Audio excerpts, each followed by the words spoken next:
UKT 1 dan UKT 2 itu kan ada sekitar 20% ya. Sehingga harapannya kelompok-kelompok rentan yang mempunyai keterbatasan resource ekonomi itu tetap bisa, mengakses ya sekolah-sekolah atau perguruan tinggi, terutama milik negara itu yang, yang sesuai dengan kemampuan mereka. Ya dukungan dari pemerintah ya, itu kan memang, tidak sepenuhnya meng-cover 100% biaya pendidikan di kampus itu, gitu. Nah, karena itu di kampus, itu memang ada kebijakan-kebijakan yang mereka pun juga dipersilahkan untuk mendapatkan resource-resource yang lain. Nah, persoalannya apakah kampus itu akan mengambil resource dari UKT atau dari sumber-sumber lain seperti penelitian ataupun kerjasama. Seandainya setiap mau melakukan pembayaran UKT itu ada review gitu ya, ada adjustment ya, sehingga akhirnya itu tahun ini bayar berapa begitu.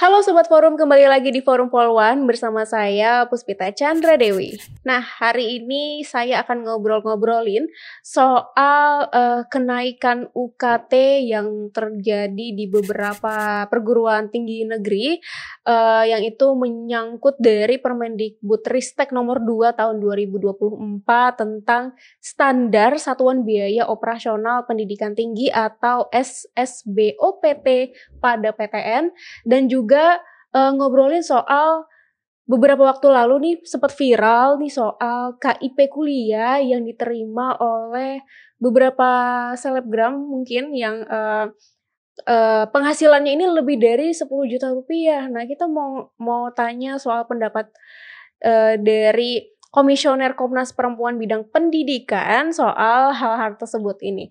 Yuk langsung aja kita sapa, ini dia Profesor Alimatul Kiptiah. Assalamualaikum, Ibu. Waalaikumsalam warahmatullahi wabarakatuh. Salam Indonesia yang bhinneka untuk kita semuanya. Iya, wah luar biasa nih Bu. Halo, apa kabar Ibu? Alhamdulillah sih selalu semangat walaupun di weekend-weekend kita ya. Iya betul. Hari ini udah kemana aja nih Bu? Wah, sudah beberapa aktivitas sih dari tadi pagi gitu. Iya. Kalau kesibukan dari biasanya ini Ibu Alimatul apa aja nih Bu? Ya kalau sekarang kan di Komnas Perempuan ya sebagai komisioner Komnas Perempuan, ketua subkom pendidikan, sehingga banyak melakukan kegiatan-kegiatan untuk bersinergi dengan kementerian lembaga, mendorong kawasan bebas kekerasan dan juga memberikan masukan-masukan dan rekomendasi kepada pihak-pihak terkait ya, terkait dengan upaya-upaya menciptakan kampus yang aman dan nyaman begitu. Oke, nah mungkin hari ini Bu Alimatul akan lebih kita akan lebih ngomongin soal yang terjadi beberapa hari kebelakang ini ya, soal UKT yang katanya tuh naik berkali-kali lipat nih di beberapa PTN di Indonesia. Kalau tanggapan dari Ibu sendiri soal ini tuh gimana Bu? Ya, sebelum saya di Komnas Perempuan kan saya juga punya pengalaman sebagai wakil dekan 2 ya di UIN Sunan Kalijogo Yogyakarta yang hampir tiap tahun juga, selalu melihat kembali UKT-UKT yang ada ini. Jadi sebenarnya kenaikan UKT dari tahun ke tahun ya, 2 tahun sekali atau setiap tahun itu hal yang wajar. Nah, hanya saja memang berapa jumlah kenaikan yang ada, yang itu penting untuk disesuaikan sesuai dengan kebutuhan yang ada. Jadi kalau memang ada inflasi naik, ya mungkin memang ada kenaikan, kan begitu. Namun demikian juga penting ya, jangan sampai kita menjadikan, pemasukan UKT itu sebagai pemasukan satu-satunya untuk biaya operasional pendidikan ataupun melakukan tridharma perguruan tinggi gitu. Nanti khawatirnya malah jadi lembaga bisnis ya, bukan lembaga pendidikan lagi. Betul, gitu. ya. Ini makanya jadi sebuah kekhawatiran juga nih untuk para orang tua dan juga mahasiswa-mahasiswa ini. Apakah nanti mereka bisa melanjutkan kuliah mereka kalau misalnya UKT-nya terus-menerus naik seperti ini dan bahkan berkali-kali lipat ini. Tapi kalau UKT itu sendiri yang naik berkali-kali lipat ini menurut Ibu sendiri ini, untuk apa sih Bu sebenarnya kalau ini terjadi tuh? Bisa aja Ya, untuk apa? UKT itu kan memang diperuntukkan untuk, bagaimana mendukung ya operasional, pelaksanaan Tridharma perguruan tinggi di kampus, Mhm. gitu. Nah, memang kalau dari kebijakan yang ada sebenarnya UKT 1 dan UKT 2 itu kan ada sekitar 20% ya, sehingga harapannya kelompok-kelompok rentan yang mempunyai keterbatasan resource ekonomi itu tetap bisa Mhm. Mengakses ya sekolah-sekolah atau perguruan tinggi, terutama milik negara itu yang, yang sesuai dengan kemampuan mereka. Mhm. Nah, karena itu ini penting Mbak Citra ya, Pita panggilannya siapa? pita. Pita ya, Iya. Mbak Pita ya, penting, teman-teman yang sekarang pada mau daftar kuliah, Mhm. itu kan biasanya kan mengisi biodata tuh, Mhm. ya toh. Nah, biodata itu sedetail-detailnya, termasuk mungkin hutangnya berapa, mau Mmm. dilunasin berapa tahun, lalu tanggungannya berapa, penghasilan bapak berapa, penghasilan ibu berapa, dan lain sebagainya ya. Nah, kayak kayak gitu sih, sepengetahuan saya itu juga berpengaruh ya terhadap besaran UKT yang nanti dimunculkan di dalam, yang ada itu sesuai dengan, kebijakan-kebijakan atau aturan yang ada di situ gitu. Mhm mhm. Sehingga kan nah ini persoalannya kadang-kadang pada males gitu ya, mengisi biodata-biodata itu sehingga kalau males ngisi, nah itu kadang-kadang ya langsung di UKT tertinggi gitu.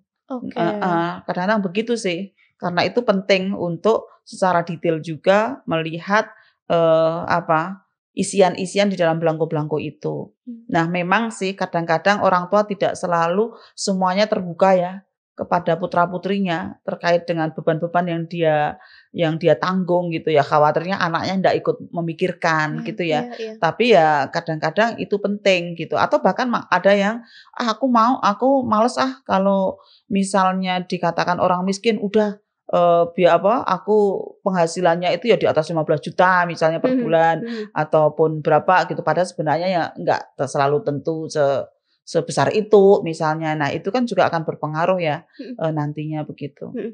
Oke, ada informasi soal anggaran pendidikan itu kan, naik ya, 2024 ini naik, eee, 660,8 triliun atau itu 20% dari APBN. Nah itu apakah tidak cukup gitu Bu untuk ya biaya operasional untuk kampus dan lain-lain gitu, apa gimana Bu?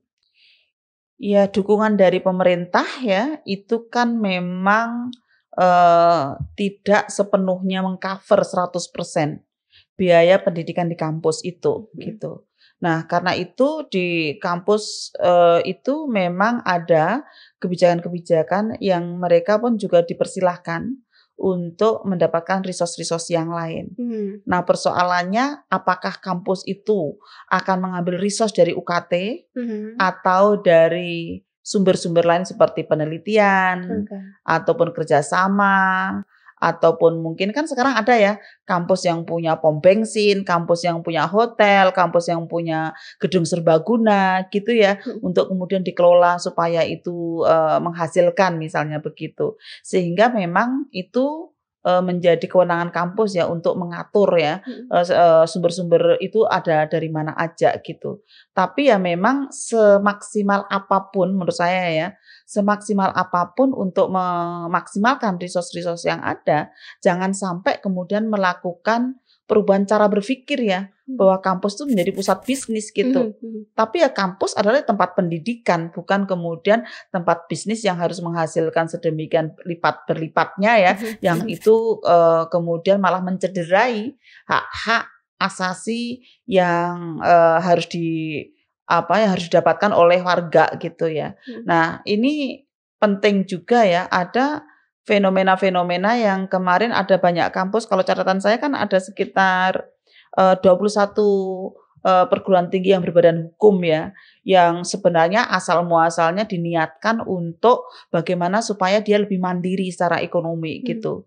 Nah, persoalannya saya lihat itu banyak kampus-kampus PTNBH itu yang kebablasan di dalam memaksimalkan itu. Mmm, Dampaknya mhm ya, dampaknya itu bisa jadi kampus-kampus swasta yang ada di sekitarnya itu akan mengalami penurunan daripada antusiasme ya untuk mendaftar ke kampus-kampus swasta itu. Atau kalau tidak ya dampaknya kemudian karena dikasih wewenang untuk mengelola itu tadi kadang-kadang menaikkan UKT yang mungkin tidak sesuai dengan kebutuhan peningkatan yang ada di masyarakat, kebutuhan-kebutuhan yang ada itu gitu.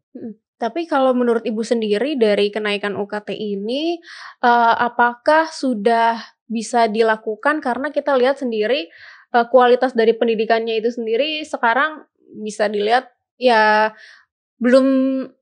sudah bagus tapi belum terlalu yang bagaimana gitu. Menurut Ibu sendiri gimana nih Bu? Apakah itu sudah selaras dengan kualitas setiap pendidikan? kampus punya karakter dan kualitas yang berbeda-beda ya, antara yang satu dengan yang lain. Harapannya kan memang kampus-kampus negeri yang sudah didukung oleh sebagian itu biaya dari pemerintah, ini ya mempunyai kualitas yang lebih baik ya. Karena katakanlah berpikir untuk menghidupi kampus itu kan sudah ada yang ikut bantu mikir gitu ya, yaitu dari pemerintah gitu kan. Nah harapannya sih kualitasnya juga semakin baik gitu ya. Ya saya sendiri misalnya kayak dari kampus UIN Jogja ya, itu kan animonya sangat luar biasa. Di prodi saya aja itu ya tahun belakangan ini misalnya 1:180 gitu misalnya. Sehingga harapannya kan memang bisa menyeleksi ya input-input yang memang berkualitas. Nah, ketika itu terjadi, maka proses pembelajarannya itu ya sebisa mungkin memaksimalkan resource-resource yang ada untuk kemudian meningkatkan itu. Memang sekarang dengan konsep kampus merdeka dan lain sebagainya itu kan mendorong untuk bagaimana sekreatif mungkin untuk menjangkau berbagai resource untuk memaksimalkan potensi yang ada itu gitu. Idealismenya begitu gitu, bukan kemudian malah sebaliknya untuk memaksimalkan resource tetapi tidak memaksimalkan kualitas gitu. Nah, jangan sampai begitu gitu. Jadi kalau mau memaksimalkan resource itu benar-benar resource itu untuk kepentingan memaksimalkan kualitas yang ada. Gitu ya. Misalnya kalau ada UKT yang tinggi gitu ya, ya memang peruntukannya itu misalnya ya salah satunya untuk biaya intensif kemana ya, ke luar negeri yang beneran ya, bukan TPPO ya. Kemarin kan juga ada kasus ya yang masuk ke dalam katanya magang tapi malah di sana dieksploitasi gitu ya. Tapi maksudnya yang benar-benar untuk belajar sesuatu itu yang kemudian disampaikan gitu. Jadi kenaikannya itu sebanding dengan kebutuhan yang diharapkan, yang itu mungkin didesain oleh kurikulum yang ada itu gitu. Oke. Lalu kalau misalnya ada kenaikan biaya UKT seperti ini di beberapa universitas nih ya. Terus ada orang tua mungkin yang berpikir kalau kenapa nggak lebih baik anak-anak saya ini kuliah di luar negeri aja gitu, karena tinggal nambah berapa gitu kan bisa dapat masuk ke kampus yang lebih bagus mungkin atau misalnya dan lain-lain gitu. Itu menurut Ibu gimana nih? Menurut saya sih kampus di dalam maupun di luar negeri tidak selalu ya. Kampus luar negeri itu semuanya bagus, semuanya juga enggak. Di dalam negeri juga demikian sih, tidak selalu seluruh kampus di dalam negeri itu kualitasnya di bawah di luar negeri, enggak juga, beragam ya. Kita di Indonesia kan 4.000-an kampus ya yang ada di sini gitu. Sehingga tidak selalu kemudian di luar negeri itu selalu menjadi lebih baik daripada yang dalam negeri gitu ya. Menurut saya bukan itu sih solusinya ya, karena kita mahal lalu kuliah aja ke luar negeri, enggak begitu juga gitu ya.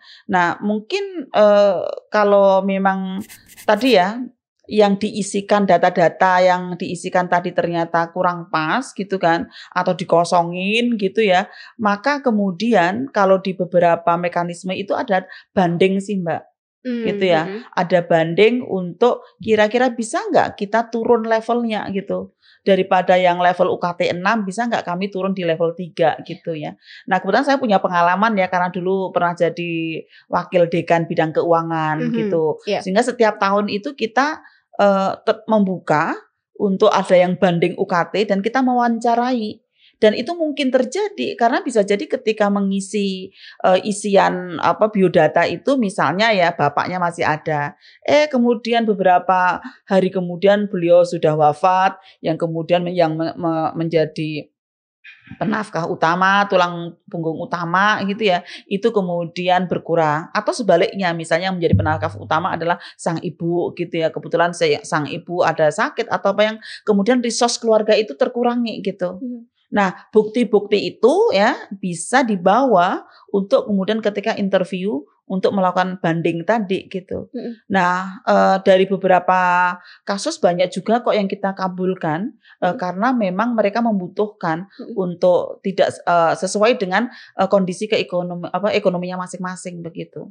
Kalau yang seperti ini tuh dilakukannya berkala atau ada beberapa bulan sekali gitu diceknya di kampus? Kalau biasanya sih, kalau di kami ya, dulu ya, nggak tahu mungkin sekarang, berbeda ya karena saya sudah 5 tahun cuti ya dari kampus ya. Kalau dulu itu, kita setiap tahun sekali.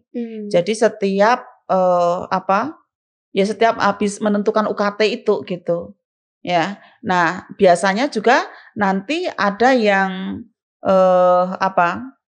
yang sudah naik, yang sudah kelas-kelas semester-semester atas kadang juga ada. Nah, persoalannya begini juga sih, Mbak. Kalau ada perubahan yang buruk terhadap kondisi ekonomi banding. Tapi tidak sebaliknya. Kalau ada Kalau dia peningkatan mendapatkan penghasilan yang lebih, tidak kemudian melaporkan sehingga tolong dong saya dinaikkan ke UKT 4 dari UKT 2. Nah, itu persoalannya. Gitu ya. Mestinya kalau kita punya masyarakat yang berintegritas ya, dengan menggunakan hati nurani ya itu berlaku kedua belah pihak gitu. Jadi ketika memang kondisi ekonomi menurun, maka mengajukan banding untuk kemudian disesuaikan sesuai dengan kemampuannya. Namun demikian juga kalau memang ternyata mempunyai keberuntungan ya, maka menurut saya ya perlu sih lapor gitu untuk kemudian memperbaharui UKT gitu ya. Sehingga UKT-nya itu bisa dinamis ya. Mungkin tahun pertama UKT 1, tapi alhamdulillah mungkin karena prestasinya dan belajar bisnis ini itu akhirnya bagus gitu ya. Lalu kemudian tahun kedua menjadi UKT 3 dan sebagainya gitu. Ataupun sebaliknya gitu. Oke, nah ini nyambung nih sama dengan yang viral kemarin ini soal itu yang tadi Ibu sebutkan soal selebgram nih yang waktu itu ternyata dia dapat UKT tapi ya penghasilannya itu besar gitu. Nah, ketika dia klarifikasi dia katakan kalau ya dulu saya terima UKT karena ayah saya meninggal dunia dan lain-lain gitu. Nah, itu terjadi seperti itu berarti Bu. Nah, itu waktu itu dia mendapatkan KIP kuliah. Nah, itu seperti itu kejadiannya Bu berarti. Seperti yang Ibu sebutkan tadi. Nah, menurut saya itu sebagai warga negara yang baik, yang penuh integritas ya, menurut saya juga perlu melaporkan ya, gitu ya. Saya pikir kalau dia akan mengawali menjadi contoh ya, yang melaporkan itu akan semakin menjadi selegram itu. Masalahnya ini yang tahu netizen, bener-bener kayak orang ini ternyata dia mendapatkan KIP kuliah, padahal ya dia selebgram terkenal gitu. Ya maksudnya ini kita sarankan aja nih kepada yang selegramnya itu gitu loh. Yakinlah kalau kalian ini ya siapa yang jadi selegram itu mengawali karena ada perubahan status ekonomi yang didapatkan dari pertama kali ngisi form pendaftaran itu dengan sekarang pasti akan selegramnya itu akan semakin naik gitu loh maksud saya. Betul, karena memperhatikan kemanusiaan dan kemudian memperhatikan integritas ya. Bahwa sebenarnya itu kan kalau apalagi negeri ya, ini kan uang rakyat ibaratnya ya. Dari UKT ini kan juga uang rakyat ya. Sehingga kalau kemudian wah kayaknya kok saya kurang pas ya. Wong saya itu sudah punya penghasilan 10 juta rupiah misalnya lebih gitu ya, 2 digit gitu ya. Kok saya masih bayarnya UKT 400.000 atau 500.000, kan 6 bulan loh Mbak. 500.000 tuh 6 bulan gitu kan. Berarti kan sebulan aja bayarnya kalau 500 itu kan ya kurang dari 100. Sementara dia nongkrong ngopi ngafe itu bisa lebih dari gitu maksudnya juga kita ajari juga untuk menghargai sebuah proses pendidikan ya gitu loh. Bukan kemudian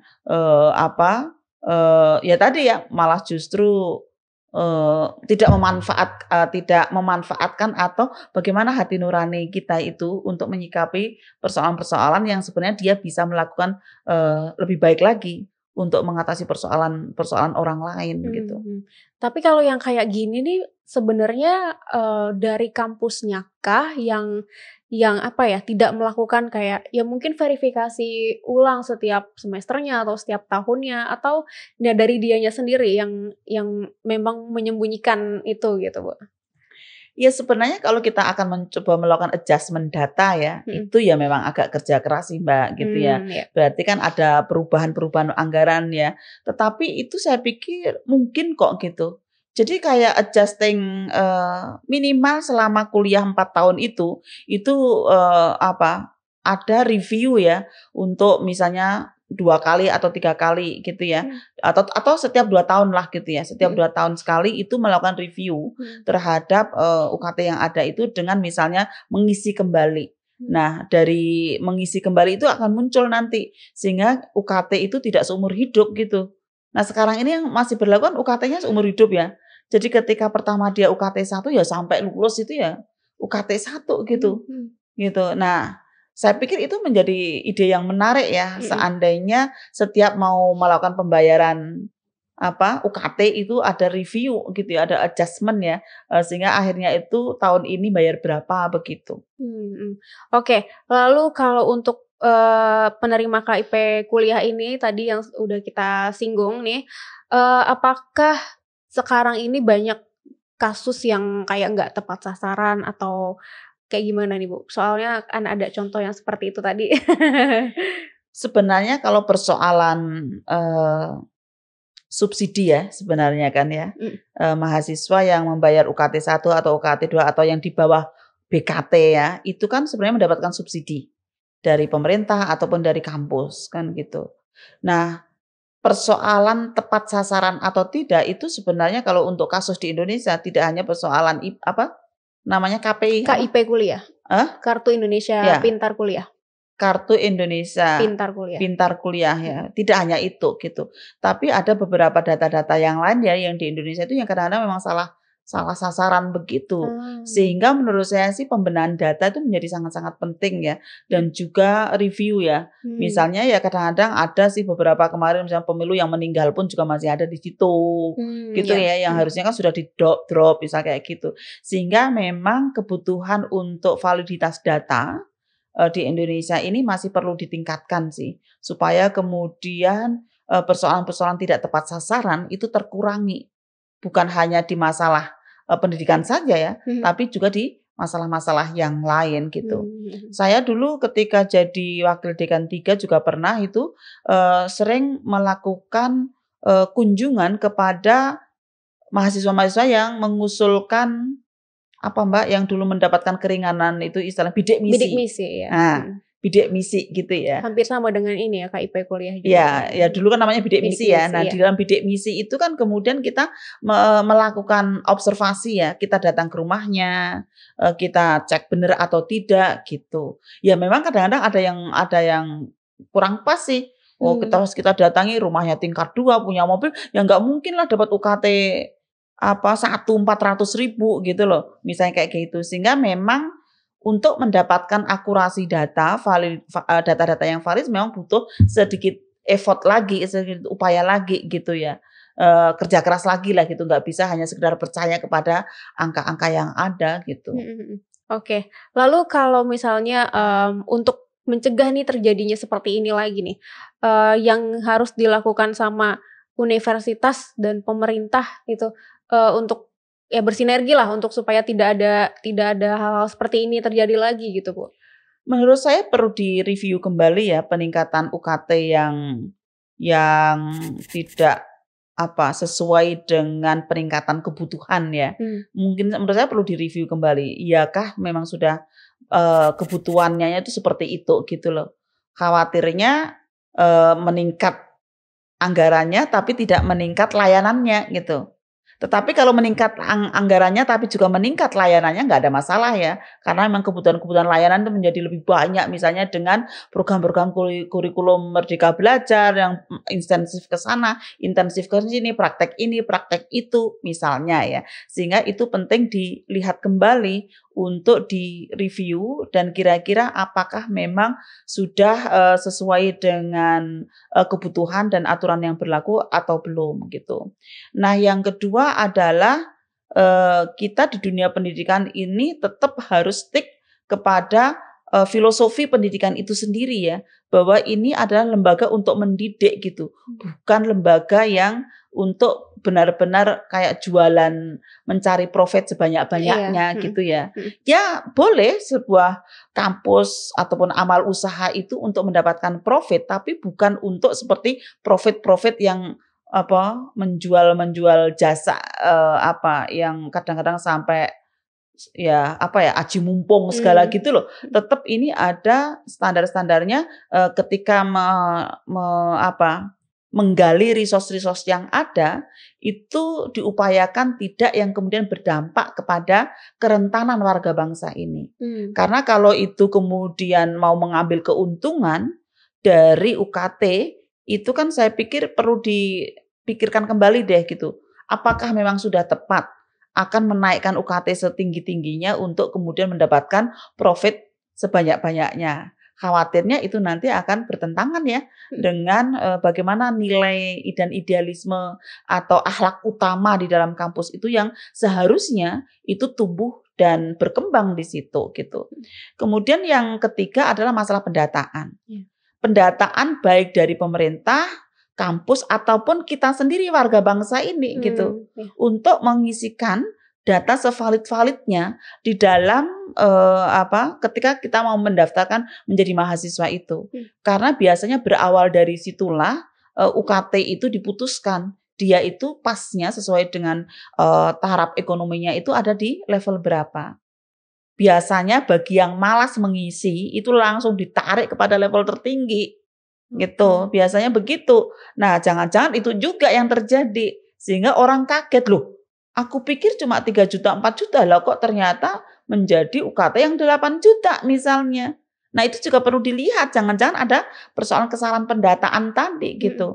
Tadi saya pikir Mbak Pita ya, itu ide menarik tuh untuk mereview UKT itu kepada mahasiswa itu pada sebelum bayar UKT gitu. Jadi kayak sebelum bayar UKT itu saya pikir bisa itu kan bisa dimasukkan ke sistem ya. Sebelum bayar UKT itu ada adjustment gitu loh. Ya, ada adjustment sehingga bisa jadi UKT itu tidak seumur hidup. Ketika dia kuliah itu ya segitu sampai segitu gitu. Ya kan? Tapi ada yang naik, ada yang turun kan gitu ya. Ya jangan sampai kalau turun penghasilan lapor ke kampus, tapi kalau naik tidak lapor ke kampus gitu kan. Nah, ini mestinya balance gitu ya. Sehingga saya pikir pertemuan ini bisa memberikan ide ya untuk bagaimana melakukan adjustment UKT itu ketika sebelum bayar UKT begitu, sehingga dinamis gitu ya sesuai dengan situasi dan kondisi masing-masing gitu. Oke. Lalu sekarang kita mungkin ke ini ya, kemarin dari pihak Kemendikbud mengatakan kalau pendidikan ya yang lebih dari 12 tahun itu kuliah gitu ya, itu adalah kebutuhan tersier katanya gitu. Padahal kita tahu nih kalau pendidikan itu kan kebutuhannya dasar ya, setiap manusia tuh harus punya pendidikan gitu di setiap hidupnya. Menurut Ibu maksud dari kalimat dari pihak Kemendikbud Ristek ini tuh apa sih Bu sebenarnya? Karena banyak yang mengira kalau jadi kita nggak boleh kuliah atau gimana sih gitu. Ya karena kan memang program wajib pendidikan itu 12 tahun. Sehingga yang di luar 12 tahun itu berarti yang tidak wajib kan begitu. Tapi bukan berarti lalu kalau menurut saya nih ya, bukan berarti lalu mengelola pendidikan di perguruan tinggi ini itu menjadi karena nggak wajib lalu pemerintah nggak peduli deh begitu loh. Bukan begitu menurut saya ya. Atau sudah itu kan sudah PTNBH, mereka kan punya keleluasaan untuk mengatur kebijakan ya nggak begitu juga menurut saya. Tetap kita pemerintah proses-proses pemantauan sesuai dengan visi misi pendidikan itu ya tetap penting untuk kemudian dikedepankan ya, jangan sampai aji mumpung kita punya kebijakan bisa mengelola uang sebanyak-banyaknya sekitar 50% atau apa misalnya kayak gitu ya. Iya. Lalu kemudian kita membuka pendaftaran terus buka langsung naik terus UKT-nya sehingga kemudian ya akhirnya menjadi kayak semacam bisnis tadi ya, profit gitu. Saya pikir itu penting untuk direfleksikan gitu ya. Justru menurut saya sih kita perlu mendorong walaupun ini tidak wajib gitu kan, bagaimana kualitas sumber daya Indonesia ini untuk pada sampai kuliah gitu. Kalau rata-rata lulusan SMP, SMA ya nanti kualitas Indonesia maju 2045, Iya, mau Indonesia bagaimana? emas ya semakin susah gitu. Sulit ya. Ya kan? Sehingga menurut saya penting didorong ya bagaimana warga Indonesia ini untuk banyak-banyak yang bisa kuliah, bagaimanapun itu tetap beda kan. Lulusan kuliah, lulusan SMA, lulusan SMP ataupun bahkan SD ya tetap beda ketika dia akan menjadi insan-insan yang akan melakukan perubahan bangsa ini gitu. Saya pikir itu ya. Ya. Oke, kalau dari soal Permendikbud nomor 2 ini tadi ini Bu, apakah menurut Ibu perlu ada kajian-kajian lebih dalam lagi untuk diperbaiki lah gitu misalnya? Ya itu tadi menurut saya kita lihat kalau memang ini banyak terjadi dan tadi ya peningkatannya itu tidak sesuai dengan peningkatan kebutuhan tadi ya, itu perlu direview dalam arti apakah memang sudah tepat atau belum itu gitu ya. Nah saya sendiri karena tidak ada data di tangan ya, apakah maksudnya ini sudah sesuai atau belum, ini belum. Nah itu yang mungkin perlu dilihat kembali sih gitu ya. Nah kemudian kalau memang tadi banyak yang keberatan kenaikan-kenaikan yang ada itu, saya pikir kalau memang tidak ada perubahan terhadap permen itu, maka kampus-kampus itu penting ya untuk membuka tentang bagaimana adjustment UKT yang ada itu sesuai dengan kemampuan daripada orang tua mahasiswa ataupun si mahasiswa itu sendiri gitu. Jadi kayak banding lah gitu misalnya. Saya pikir itu juga salah satu cara ya agar kemudian hak-hak warga bangsa untuk mengenyam dunia pendidikan ini itu juga tidak mengalami hambatan yang signifikan begitu.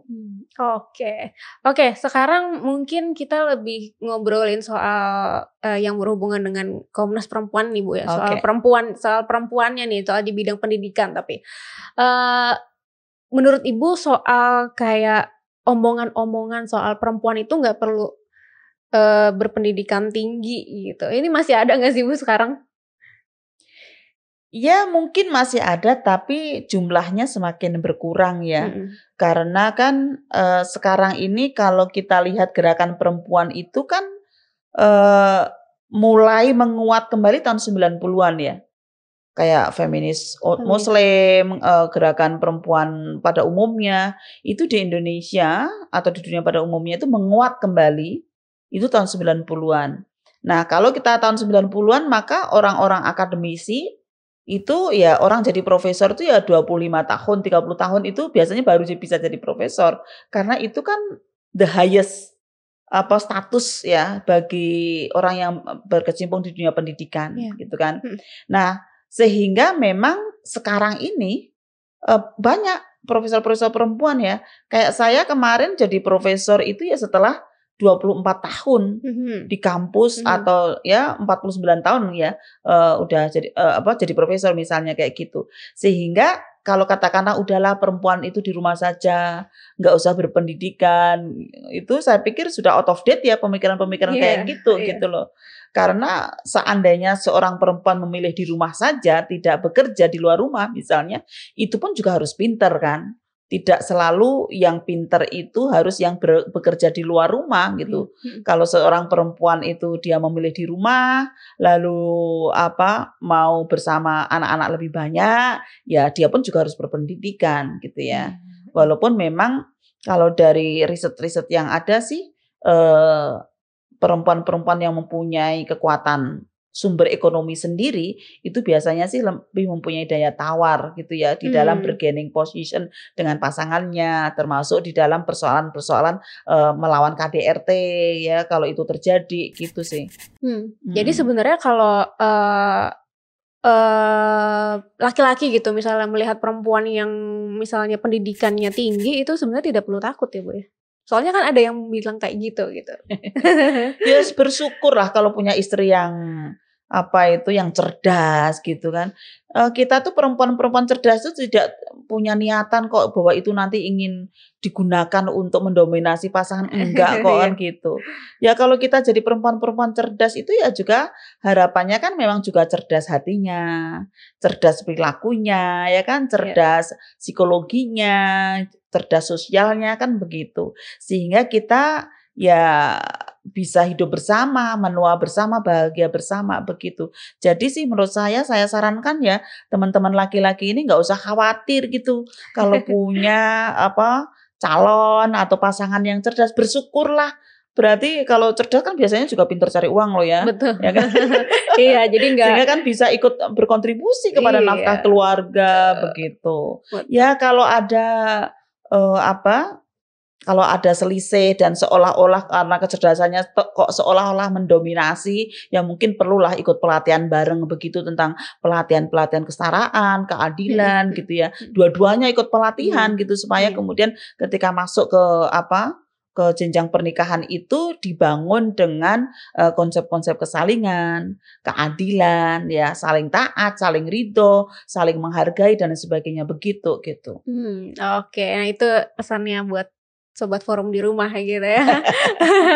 Oke, kalau ada pesan nggak Bu untuk, mahasiswa-mahasiswa di luar sana yang mungkin, masih harus berjuang untuk kuliah atau misalnya juga untuk meningkatkan kesadaran mereka supaya bisa memperbaiki administrasinya gitu ya, supaya, nggak supaya nggak mendapatkan UKT yang tidak setara dengan, kondisinya saat ini gitu, gimana Bu? Ada pesan nggak Bu? Ya, kita juga perlu hidup secara detail ya, Mmm, tentang data-data yang ada seakurat mungkin supaya kemudian, eee, hasil yang didapatkan dari data-data itu sesuai dengan kondisi kita masing-masing.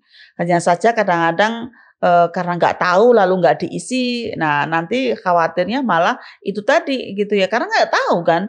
Kalau nggak tahu kebijakannya langsung ditarik ke atas aja gitu ya karena nggak tahu gitu loh, sehingga mungkin penting untuk kita, melakukan secara kesadaran ya, dan kesabaran untuk mengisi form-form yang ada itu, gitu.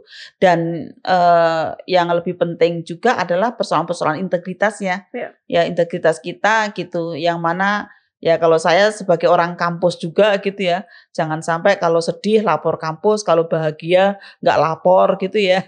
Ya memang kecenderungan manusia begitu ya, pengennya itu yang enak-enak aja kan begitu, Mhm kalau mhm. sedih itu ya sudah di-share sama orang lain misalnya kayak gitu. Nah saya pikir ini, menjadi momen yang penting ya untuk bagaimana isu UKT itu untuk menjadi refleksi kita bersama. Mhm. Baik sebagai, pemerintah, kampus, ataupun masyarakat ini gitu ya. Coba mungkin kita duduk bersama bagaimana sih kita menghitung, BKT ya, biaya kuliah itu gitu ya. Nah karena kan, UKT tertinggi itu kan diberikan kepada mereka yang sama sekali nggak mendapatkan subsidi, nggak mendapatkan BKT itu bantuan, baik dari pemerintah ataupun dari kampus itu gitu ya. Nah itu, kan aturannya begitu ya, UKT tertinggi itu tidak boleh melebihi BKT. Iya. Ya BKT itu biaya perkuliahan semuanya gitu. Kalau biaya perkuliahan semuanya itu ya bukan hanya biaya dosennya, termasuk biaya sarprasnya, biaya, kuliahnya, dan macam-macamnya lah gitu yang dibutuhkan oleh kampus itu gitu ya. Dulu saya pernah sih menghitung kayak gitu, BKT-nya tuh berapa sih gitu. Sehingga kalau UKT 1 itu sebenarnya dapat subsidi berapa, UKT 2 saya pernah menghitung kayak gitu Mbak dulu 5 Mhm. tahun yang lalu ya, Iya. ketika, mencoba untuk membincangkan UKT ini gitu. Oke, itu dia tadi pesan dari Bu Alimatul untuk teman-teman sobat forum mahasiswa, juga pihak kampus dan juga pemerintah ya untuk bisa lebih memperhatikan, soal biaya pendidikan ini ya gitu. Nah sebelum kita tutup, bincang-bincang kita pada siang hari ini, ada sesuatu untuk Ibu Alimatul? Oh, Surprise ini, Mbak. Ya, ini dia. Oh, aduh, bunga mawarnya bagus banget. Makasih banyak Forum Keadilan dan juga semua pendengar yang Sahabat Forum ya namanya ya, Sahabat Forum dimanapun berada. Terima kasih bunga mawarnya. Pesan saya, bunga mawar itu memang ada durinya, tapi yakinlah di balik duri-duri yang tajam itu ada bunga mawar yang harum. Artinya ketika teman-teman kuliah pasti ada tantangannya, termasuk tantangan UKT ini gitu ya. Tapi yakinlah kalau kita bisa melewati, maka insya Allah kita akan mendapatkan bunga mawar merah yang harum nantinya. Begitu. Ya, saya boleh selfie dulu nggak? Oke, boleh. Kasih. Yeah. 1, 2. Oke. Terima Ya, kasih, makasih. Oke, itu dia ngobrol-ngobrol saya bersama dengan Profesor Alimatul Kipti ya soal kenaikan UKT dan juga KIP kuliah yang kurang tepat sasaran ini. Semoga aja setelah kita ada ngobrol-ngobrol ini bisa jadi suatu refleksi untuk memperbaiki itu semua ya Bu ya.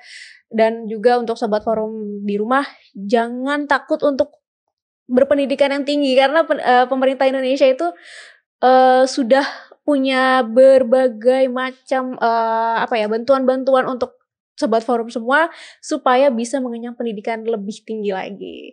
Oke, jangan lupa untuk terus nonton Forum Polwan Pola Pikir Wanita bersama saya Puspita Chandra Dewi dan juga narasumber-narasumber hebat saya lainnya. Sampai jumpa di episode berikutnya. Bye.